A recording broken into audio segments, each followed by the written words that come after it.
श्वेतपद्मासनः या ब्रह्मा चतुशङ्करः प्रभृतिभिर्देवे सदा वन्दितां सा मां पातु सरस्वती च भगवती निःशेषजाड्यापहा। वरहापीडं नटवरवपुकर्णयो कर्णिकारं बिभ्रद्वासः कनककपिशं वैजयन्ती च मालां रन्ध्रान् वेणुधरसुदया पूरयन् गोपवृन्दे बिन्दारण्यं स्वपदरमणं प्राविशद्गोपकीर्तिः। वंशी विभूषितकरा नवनीरदाभात् पीताम्बरा दारुणबिम्बफलानधुष्टात् पूर्णेन सुन्दरमुखादरबिम्बनेत्रात् कृष्णात् परं किमपि तत्त्वमहं न जाने। नारायणं नमस्कृत्यं नरं चैव नरोत्तमः देवी सरस्वती व्यासं ततो जयमुदीर्यते। सच्चिदानन्दरूपायः विश्वोत्पत्त्यादिहेतवे तापत्रयविनाशाय श्रीकृष्णाय वयं नमः। कण्ठे यस्य विराजते हि गरलं गङ्गाजले मस्तके वामाङ्गे गिरिराजराजतनयः जाया भवानी स्थितिः।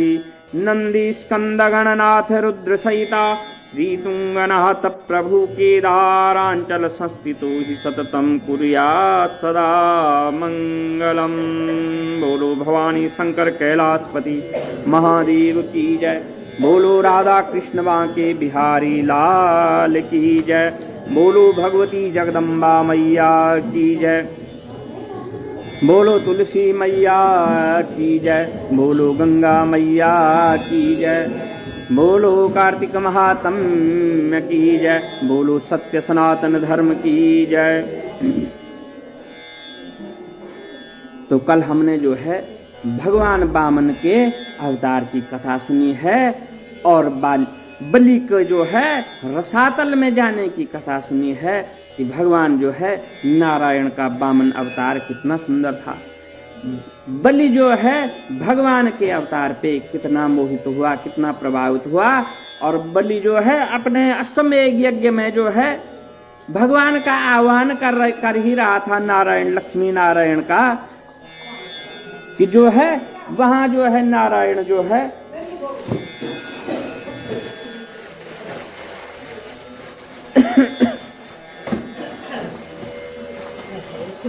नारायण जो है भगवान वामन का रूप धारण करके वहां पहुंच गई। सूत जी कहते हैं, लो ये ले लो, ये खोल ले।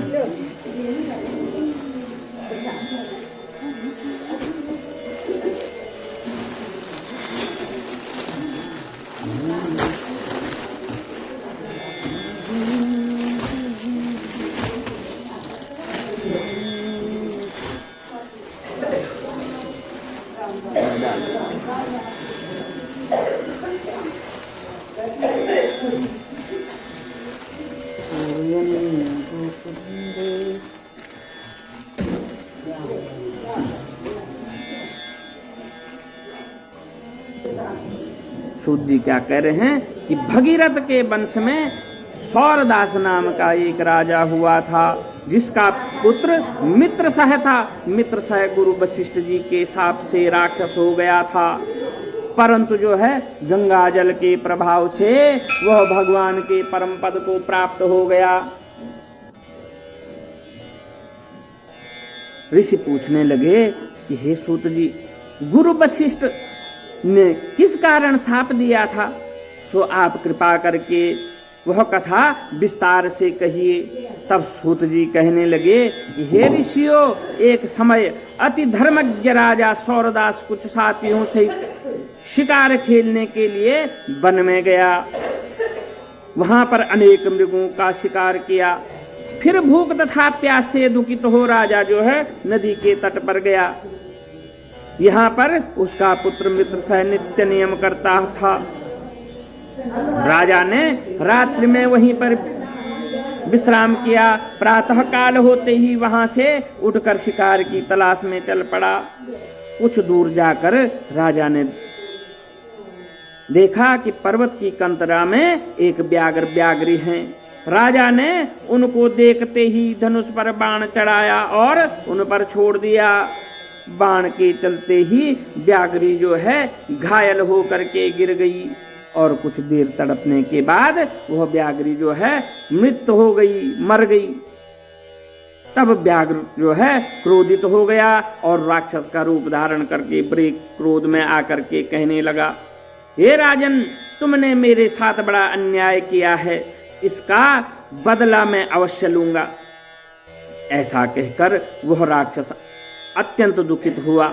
तत्पश्चात राजा ने अपनी नगरी में जाकर के संपूर्ण वृत्तांत अपने मंत्रियों से कहा।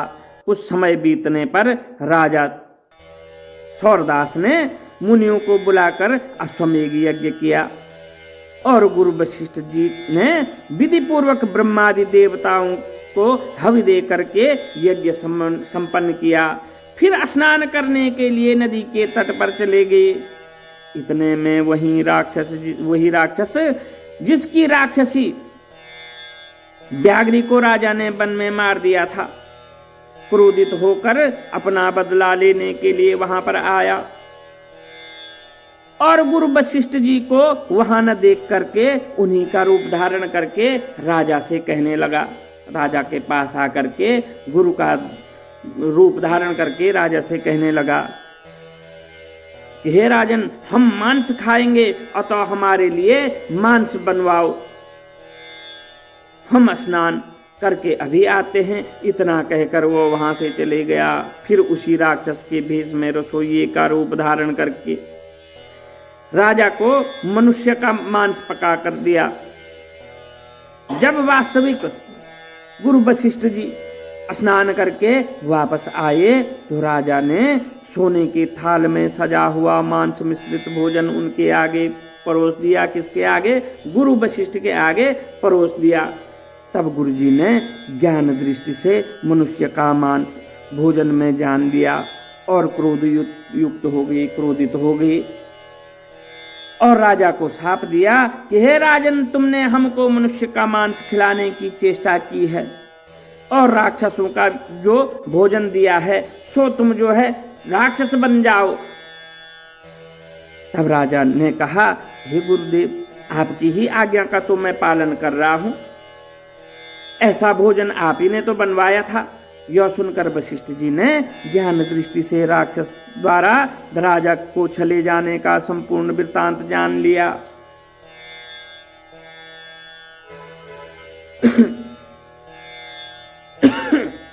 तब राजा ने भी क्रोधित होकर के अंजलि में जल भर लिया और कहा, आपने अकारण ही मुझको श्राप दिया है, इस कारण मैं भी आपको यह शाप देता हूं। जब राजा शाप देने के लिए तैयार हुआ तो उसकी रानी दमयंती कहने लगी, आप क्षत्रिय पुत्र हो, क्रोध को त्याग देवें।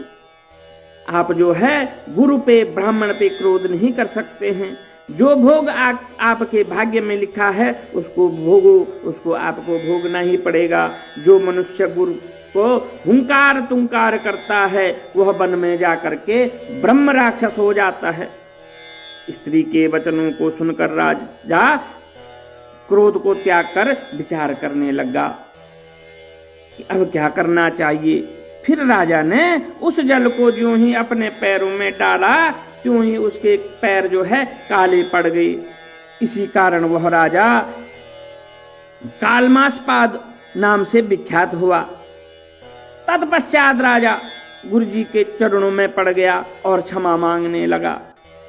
तब वशिष्ठ जी ने कहा, क्योंकि यह पाप तुमसे अनजाने में हुआ है, अतः इसके शाप का प्रभाव केवल 12 वर्ष तक रहेगा।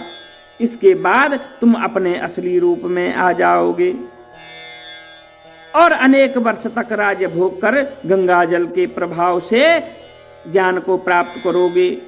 तब भगवान विष्णु की सेवा करते हुए अनंत काल में परम शक्ति को प्राप्त हो जाओगे।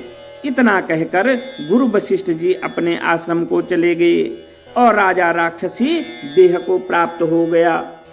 वह भूख प्यास से दुखित हो निर्जन वन में फिरने लगा।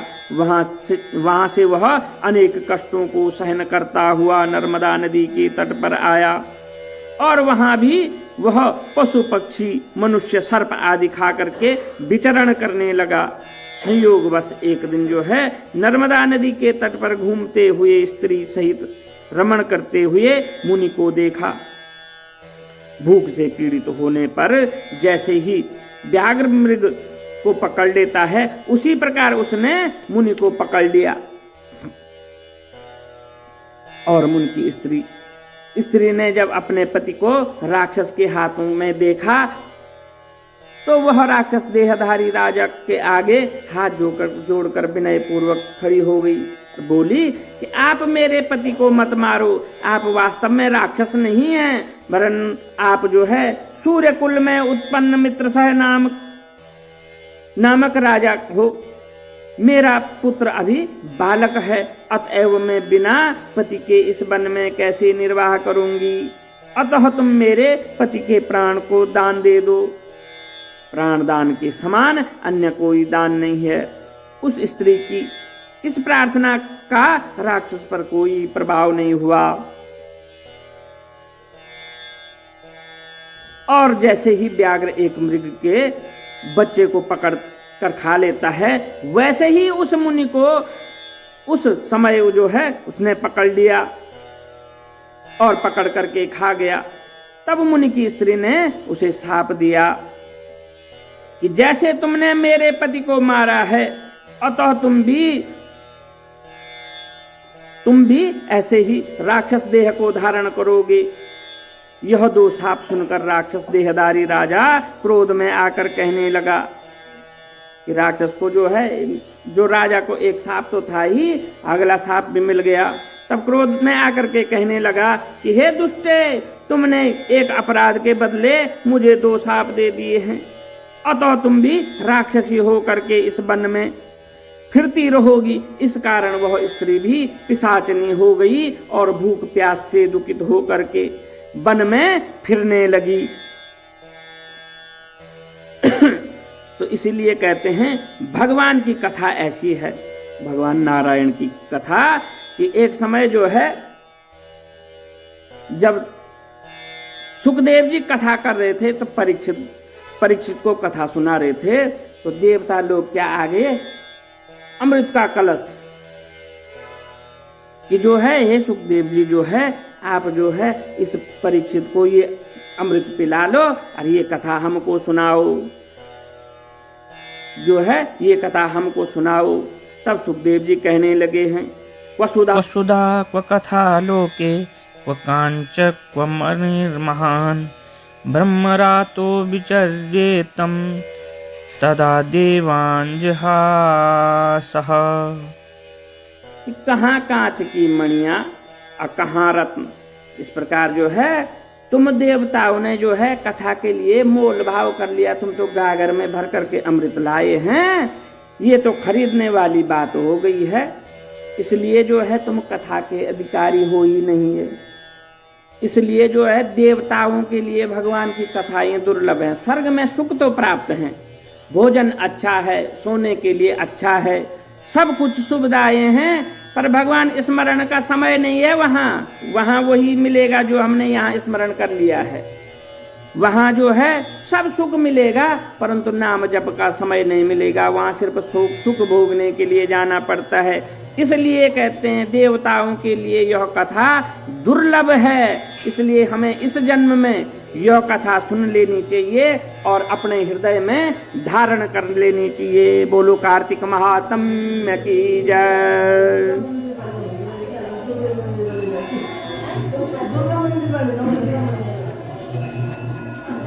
श्री कमल नेत्र कटि पीताम्बर अधर मुरली गिरिधरम। यो तो प्रसाद बांटना करो बस।